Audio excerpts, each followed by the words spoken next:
वो औरत पहले बहुत खुश रहती थी। घर में हंसी खुशी थी, बच्चे थे, पति था और सबके दिलों में सुकून था। बच्चों को अगर कुछ चाहिए होता तो पिता तुरंत ला देते और वो औरत एक माँ होने के नाते हमेशा खुश रहती। वो अल्लाह का शुक्र करती थी कि उसने उसे सब कुछ दिया है। लेकिन समय हमेशा एक जैसा नहीं रहता। एक दिन अचानक उसका पति गुजर गया और उसी पल से उसकी जिंदगी का सुकून खत्म हो गया। पति के गुजर जाने के बाद कुछ समय तक उसने किसी तरह अपना घर चलाया। जो थोड़ी बहुत बचत थी उसी से बच्चों का पेट भरती रही। लेकिन जब वो पैसे भी खत्म हो गए तो असली परेशानियां शुरू हुईं। अब न कोई कमाई थी और न ही सहारा। कभी वो अपने मायके जाती, कभी भाइयों से उम्मीद लगाती, तो कभी ससुराल वालों से मदद की आस रखती, मगर हर बार वही जवाब मिलता, हमारे पास भी कुछ नहीं है। मजबूरी में उसने लोगों के घर बर्तन धोना, फर्श साफ करना और कपड़े धोना शुरू किया ताकि बच्चों को 2 वक्त की रोटी मिल सके। लेकिन दोस्तों, सिर्फ रोटी से तो जिंदगी नहीं चलती। उसके दोनों बच्चे बहुत छोटे थे, एक करीब 2 साल का और दूसरा तो बस कुछ महीनों का। उन मासूमों को तो दूध चाहिए था। उन्हें क्या पता था कि उनकी माँ कितनी मुश्किलों से गुजर रही है। उन्हें तो बस अपनी भूख महसूस होती थी। छोटा बच्चा तो दिन भर दूध के लिए तड़पता और रोता रहता। वो बच्चा जब रोता तो माँ का दिल जैसे चीर जाता। उसे ऐसा लगता मानो सीने में तीर लग रहे हों। लेकिन माँ कर भी क्या सकती थी? घर में पैसे बिल्कुल नहीं थे। अब घर में दूध का कोई जरिया भी नहीं था। वो औरत हर दिन यही सोचकर टूटती जा रही थी कि आखिर अब करे तो क्या करे। जो थोड़े बहुत पैसे उसने बचा रखे थे वे भी धीरे धीरे खत्म हो गए। उसी से किसी तरह बच्चों का गुजारा कर रही थी। कभी तो 2 वक्त का खाना मिल जाता और कभी नहीं। लेकिन छोटे बच्चे को तो दूध भी चाहिए था। वह मासूम बार बार माँ की गोद में रोता। उसके सूखे होंठ और मासूम आँखें जैसे बार बार एक ही सवाल पूछती, माँ दूध कहाँ है? ये देखकर वो औरत और ज्यादा टूट जाती। कभी किसी के दरवाजे पर मदद मांगने चली जाती, कभी वो सोचती काश बच्चों के लिए थोड़ा सा दूध मिल जाता। कभी किसी पुराने रिश्तेदार को फोन करती और कहती कुछ पैसे उधार दे दो, बच्चों के लिए दूध लेना है। लेकिन हर जगह से उसे मायूसी ही मिलती। जवाब यही मिलता, हम भी परेशान हैं, माफ करो। अब सोचिए, एक माँ जो अपने बच्चे की तड़प नहीं देख सकती, वो आखिर क्या करे। एक दिन उसने पास के मोहल्ले में अपनी पड़ोसन से बात की। पड़ोसन ने बताया कि यहाँ एक आदमी है जो उधार पर दूध देता है, लेकिन उसकी कुछ शर्तें होती है। ये सुनकर वो औरत चौंक गई। उसने पूछा, क्या मतलब शर्तें? पड़ोसन ने कहा, ज्यादा तो नहीं जानती, लेकिन वो आदमी सीधे साधे लोगों को दूध नहीं देता। पहले बहुत कुछ परखता है, फिर ही बात आगे बढ़ाता है। ये सुनकर उस दिन औरत खामोश रही, मगर पड़ोसन की बातें उसके दिल में गूंजती रहीं।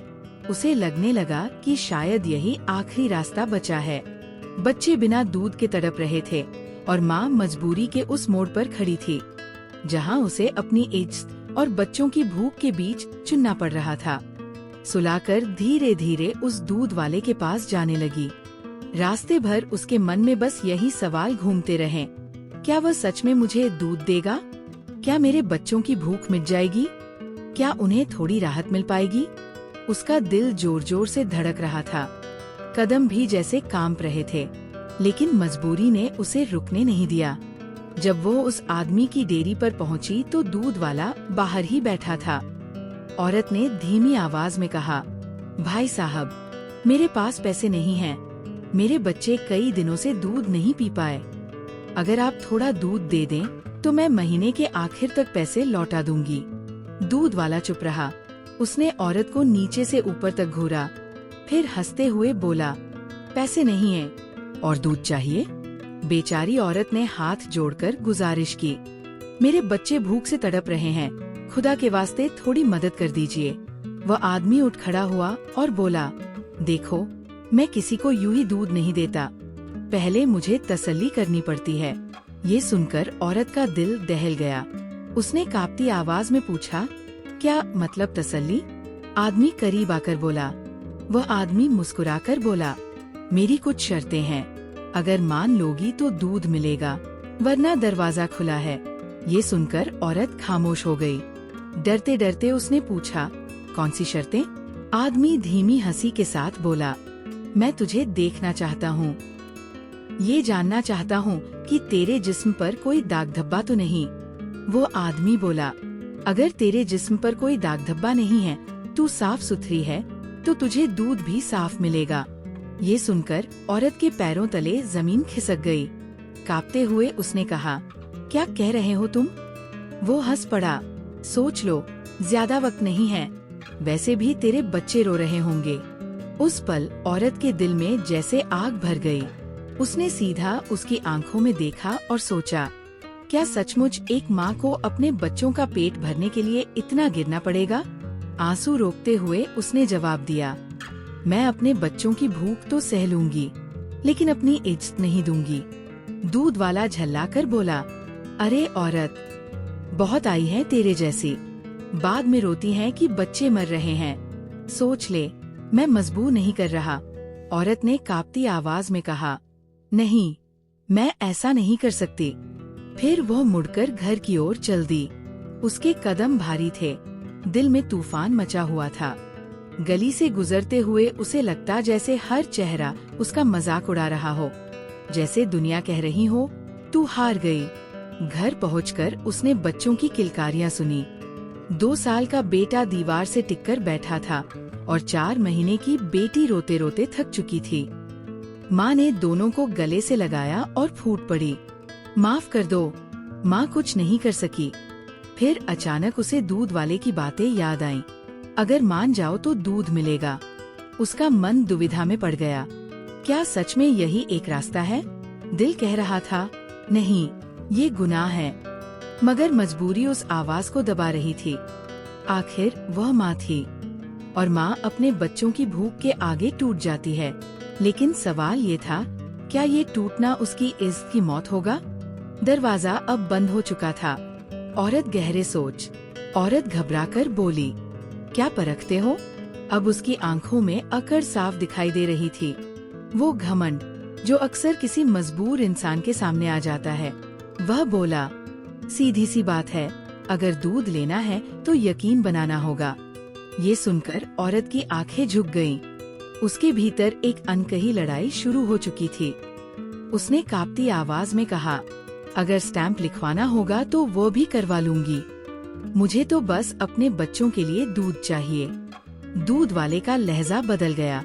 वह हल्का सा आगे झुककर बोला, नहीं भाभी जी, स्टैंप तो नहीं, मगर हमारी शर्तें थोड़ी मुश्किल जरूर है। फिर रुककर उसने पूछा, भाभी, आप पढ़ना लिखना जानती हो? औरत ने कांपते होठों से धीरे से जवाब दिया, हाँ, थोड़ा बहुत पढ़ लेती हूँ। दूध वाला मेज के नीचे झुका और एक मोटी सी किताब निकाली, जैसे किसी पुराने रजिस्टर का हिस्सा हो। उसने कहा, इसमें हमारी सारी शर्तें लिखी हैं, तुम आराम से पढ़ लो। अगर शर्तें मंजूर हो तो ठीक है, वरना बिना कुछ कहे चुपचाप चली जाना। औरत ने सर हिलाकर हामी भरी। उसने किताब खोली और पढ़ना शुरू किया। जैसे जैसे पन्ने पलटते गए, उसकी सांसें तेज होती गईं। पहली ही शर्त पर पहुंचते ही उसकी उंगलियां कांपने लगीं। उसमें लिखा था, जो भी औरत उधार पर दूध लेने आती है, जो भी औरत उधार पर दूध लेना चाहती है, उसे सबसे पहले हमारे सामने अपने कपड़े उतारने होंगे। हम उसकी एक वीडियो बनाएंगे जिसमें उसका चेहरा और शरीर साफ दिखना चाहिए। ये वीडियो हमारे पास तब तक रहेगी जब तक वो पूरा कर्ज चुका नहीं देती। अगर बीच में उसने पैसे देने से इनकार किया या किस्तें समय पर नहीं चुकाई, तो ये वीडियो एक गंदी वेबसाइट पर अपलोड कर दी जाएगी। वहाँ से जो भी पैसे मिलेंगे उन्हें उसके उधार में जोड़ दिया जाएगा। यही हमारी दुकान का पहला उसूल है। यहाँ उधार पर दूध चाहिए तो सबसे पहले अपनी इज्जत गिरवी रखनी होगी। ये पढ़ते ही औरत का दिल जोर से कांप उठा। उसके हाथ थरथराने लगे और किताब हिलने लगी। आगे दूसरी शर्त लिखी थी, अगर तुम पहली शर्त मानने को तैयार नहीं हो तो दूसरा तरीका है, तुम्हें हमारे साथ शारीरिक रिश्ता बनाना होगा। जब भी हम बुलाएं, तुम्हें आना होगा। जब भी हम तुम्हें बुलाएं, तुम्हें तुरंत आना होगा।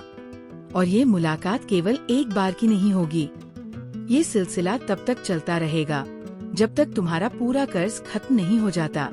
और हाँ, यहाँ तक पढ़ते ही औरत के रोंगटे खड़े हो गए। उसके हाथ कांपने लगे, आंखों से आंसू बह निकले। दिल कह रहा था, क्या सच में अपने बच्चों का पेट भरने के लिए मुझे इतनी बड़ी कीमत चुकानी होगी? अगर तुमने बीच में आना बंद कर दिया तो हम तुम्हारी पहली वाली वीडियो निकालकर इस्तेमाल कर सकते हैं, या फिर पुलिस में तुम्हारे खिलाफ एक झूठा केस भी दर्ज कर सकते हैं। इसलिए बेहतर यही है कि जब तक कर्ज पूरा न हो जाए तब तक चुपचाप हमारी शर्तें मानती रहो। ये पढ़कर औरत के हाथ से किताब गिरते गिरते बची। उसकी आंखें भर आईं, दिल जोर जोर से धड़कने लगा। अब उसके सामने सवाल था, क्या बच्चों की भूख मिटाने के लिए वह अपनी इज्जत बेच दे, या फिर भूख के खिलाफ लड़ाई लड़े, चाहे रास्ता कितना भी कठिन क्यों न हो? तुम्हें हर बार हमारे बुलाने पर हाजिर होना होगा। इसके अलावा तुम्हें एक स्टैम्प देना पड़ेगा। इस स्टैम्प में साफ तौर पर लिखा जाएगा कि तुम जिस मकान में रहती हो। ये पढ़ते ही औरत की सांसें थम सी गईं। हर नई शर्त पिछले से कहीं ज्यादा डरावनी लग रही थी। उसके दिल में सवाल गूंज रहा था, क्या इंसानियत इतनी गिर सकती है? क्या मजबूरी वाकई मुझे इस गहरी अंधेरी खाई में धकेल देगी? अगर मकान तुम्हारे नाम है और तुमने वक्त पर किस्तें अदा नहीं की, तो हमें पूरा हक होगा कि हम वह मकान अपने नाम करवाकर बेच दें और अपनी रकम वसूल कर लें। ये स्टैम्प कानूनी होगा। अगर तुम बाद में इनकार भी करो तो हम तुम्हारे दस्तखत दिखाकर मकान बेच सकते हैं। ये आखिरी शर्त थी। ये तीनों शर्तें दुकान की पक्की पॉलिसी थीं, और जो भी औरत उधार पर दूध लेने आती उसे इन्हीं से गुजरना पड़ता। औरत ने थकी हुई आंखों से सब कुछ पढ़ लिया। उसके हाथ कांप रहे थे, दिल भारी हो गया था। लेकिन एक बात उसके अंदर साफ थी, पहली और दूसरी शर्त वो कभी नहीं मान सकती थी, क्योंकि वह एक इज्जतदार औरत थी। उसने सोचा, चलो अगर मकान वाली बात होती तो शायद सोच लेती, मगर फिर याद आया, मेरे पास तो अपना कोई मकान है ही नहीं। मैं तो किराए के घर में रहती हूँ और किराए के मकान का कोई स्टैम्प नहीं बनता। ये सोचते ही उसने किताब बंद की, चुपचाप दुकानदार की मेज पर रख दी और बिना कुछ कहे वहाँ से निकल गई। उसका दिल बोझिल था, आंखें भीगी हुईं और कदम लड़खड़ा रहे थे। जिस दुकान पर वो आखिरी उम्मीद लेकर पहुँची थी, वहीं से उसे मिली सिर्फ बेइज्जती। डर और शर्मिंदगी के साथ वो औरत वहाँ से लौट रही थी। उसके कदम भारी थे, जैसे हिम्मत अब बिल्कुल टूट चुकी हो। तभी उस दुकानदार के दिल में एक ख्याल आया, ये औरत किसी गलत काम के लिए तैयार नहीं है, बस अपनी मजबूरी से लड़ रही है। अगर मैंने मदद नहीं की तो शायद ये औरत सचमुच टूट जाएगी। उसने नरमी से आवाज दी, बहन जी, अगर आपको दूध लेना है तो मेरी डेयरी से ले सकती है। औरत रुक गई, उसकी आंखों में सवाल था। उसने तुरंत कहा, भाई मेरे पास पैसे नहीं हैं, मैं तो किसी से उधार मांगने गई थी। दूध वाला हल्की मुस्कान के साथ बोला। दूध वाला मुस्कुराकर बोला, पैसे बाद में दे देना, कोई जल्दी नहीं है, बच्चों का पेट तो भरना चाहिए ना। ये सुनकर औरत का दिल कांप गया। उसके जहन में तुरंत उस पहले डेयरी वाले की घटिया शर्तें घूम गईं। उसने कांपती आवाज में कहा, भाई मैं वो शर्तें कभी नहीं मान सकती, मैं बहुत मजबूर हूँ, लेकिन अपनी इज्जत नहीं बेच सकती। अल्लाह वाले दूध वाले ने नरमी से जवाब दिया, बहन मेरी कोई शर्त नहीं है, ना वीडियो, ना जिस्मानी ताल्लुक, ना कोई स्टैम्प। बस जब अल्लाह तुम्हें पैसे दे तब दे देना, ना जल्दी ना जोर। ए मेरे अल्लाह, ए मेरे मालिक, तू ही जानता है मैं किस हाल में हूँ। मैं मजबूर हूँ, लेकिन अपनी इज्जत से समझौता नहीं कर सकती। तू ही मेरा सहारा है, तू ही मेरे बच्चों का रिस्क देने वाला है। उसकी आंखों से आंसू जमीन पर गिर रहे थे। दिल टूटा हुआ था, लेकिन उम्मीद अभी बाकी थी। उसी वक्त दरवाजे पर दस्तक हुई। औरत घबरा गई। सोचा फिर कोई नया इम्तिहान तो नहीं आ गया। धीरे से दरवाजा खोला तो बाहर कोई नहीं था। नीचे नजर डाली तो एक थैली रखी थी, उसमें दूध की बोतलें और साथ में कुछ पैसे रखे थे। औरत का दिल धक धक करने लगा। उसने कांपते हाथों से थैली उठाई और अंदर ले आई। चारों तरफ देखा, कोई दिखाई नहीं दिया। फिर अचानक उसे एहसास हुआ, ये वही अल्लाह वाला दूध वाला होगा। उसकी आंखों से झरझर आंसू बहने लगे। उसने आसमान की तरफ देखा और सुबकते हुए कहा, ए अल्लाह, तू कितना रहम वाला है। जब सारे दरवाजे बंद हो जाते हैं तो तू अपने बंदों के जरिए नए दरवाजे खोल देता है। उस रात उसने बच्चों को दूध पिलाया। मासूम चेहरे तृप्त होकर सो गए और वह माँ देर रात तक सजदे में झुकी रही। अब उसके दिल से डर निकल चुका था। यकीन बैठ चुका था कि इज्जत बचाकर भी जिंदगी जी जा सकती है, अगर भरोसा सिर्फ अल्लाह पर हो। कब किसी के सामने रोई, कब किसी से सवाल किया, बस तेरे ही दर पर आई हूँ। तू सब देख रहा है ना, मेरे बच्चों की जिद भी, उनका रोना भी, उनकी मासूम आँखों में भूख का दर्द भी। औरत की आवाज आंसुओं में घुल चुकी थी। उसने हाथ उठाकर कहा, ए अल्लाह, मैं तेरी बंदी हूँ, तू ही मेरा मालिक है। मुझे और मेरे बच्चों को अपनी पनाह में ले ले। हमें किसी इंसान के सामने झुकना न पड़े।